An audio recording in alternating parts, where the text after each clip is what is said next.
Money laundering প্রতিরোধ আইনে অভিযুক্ত হওয়ায় চাকরি থেকে সাময়িক বরখাস্ত হয়েছেন ফরিদপুর জেলার সাবেক পুলিশ সুপার সুভাষ চন্দ্র সাহা। সোমবার রাষ্ট্রপতির আদেশক্রমে স্বরাষ্ট্র মন্ত্রণালয়ের সিনিয়র সচিব নাসিমুল গনি সই করা এক প্রজ্ঞাপনে এ তথ্য জানানো হয়। প্রজ্ঞাপনে বলা হয়েছে, সুভাষ চন্দ্র সাহার বিরুদ্ধে ঢাকার বংশাল থানায় রুজুকৃত মানি লন্ডারিং মামলায় তিনি গত 24 ডিসেম্বর আদালত থেকে জামিন নেন।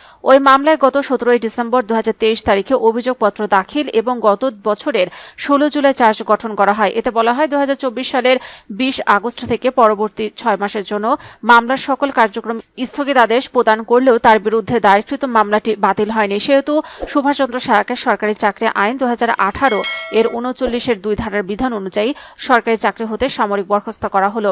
প্রজ্ঞাপনে আরও বলা হয়েছে, সাময়িক বরখাস্তকালীন তিনি সিলেট রেঞ্জ ডিআইজির কার্যালয়ে সংযুক্ত থাকবেন এবং বিধি অনুযায়ী খোরপোষণ ভাতা প্রাপ্য হবেন।